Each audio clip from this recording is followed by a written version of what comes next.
অনেক জুনিয়ররা জানতে চায় যে ভাই, বিশ্ববিদ্যালয় থেকে বের হওয়ার সাথে সাথে জব কিভাবে পাওয়া যায় বা কিভাবে পেয়েছেন, কোন স্কিলগুলো কর্পোরেটে সবচেয়ে বেশি গুরুত্ব দেওয়া হয়।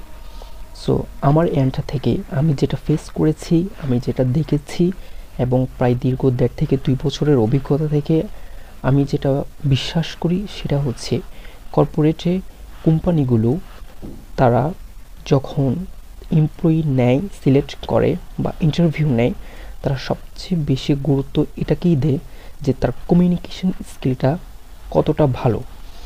যে স্টুডেন্ট বিশ্ববিদ্যালয়ে 4টি বছর পাওয়ার পরে বিশাল ক্যাম্পাস, লটস অফ অপরচুনিটি, বিশাল বড় কমিউনিটি, এতগুলা ক্লাবস অ্যাক্টিভিটি, নিজের ডিপার্টমেন্ট, অন্য ডিপার্টমেন্ট, হল, ক্যাম্পাস, এই বিশাল একটা অপরচুনিটি থাকার পরেও নিজের কমিউনিকেশন স্কিলটা ডেভেলপ করতে পারেনি, লটস অফ মানুষের সাথে নেটওয়ার্কিং করতে পারেনি, সে কর্পোরেটে অন্যদের চেয়ে পিছিয়ে থাকবে। সে সিলেকশনে কমিউনিকেশন স্কিল ভালো না থাকলে সে অনেক ক্ষেত্রে বাদ পড়ে যেতে পারে। তো সেক্ষেত্রে আমি যেটা সাজেস্ট করব যে কমিউনিকেশন স্কিলটা বাড়াতে হবে কর্পোরেটে যদি অন্যদের চেয়ে এগিয়ে থাকতে হয়।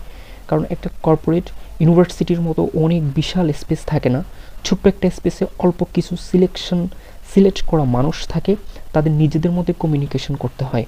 সো এটা ডেভেলপ করার জন্য বিশ্ববিদ্যালয় হচ্ছে সবচেয়ে সুন্দর একটা পরিবেশ, যেখানে একটা স্টুডেন্ট খুব সহজেই নিজের নেটওয়ার্কিংটা বিল্ড আপ করতে পারবে, লটস অফ মানুষের সাথে কমিউনিকেশন করে নিজের কমিউনিকেশন স্কিল, নিজের প্রেজেন্টেশন স্কিলটা ডেভেলপ করতে পারবে। সে অবশ্যই অন্যদের তুলনায় কর্পোরেটে জব সেক্টরে এগিয়ে থাকবে।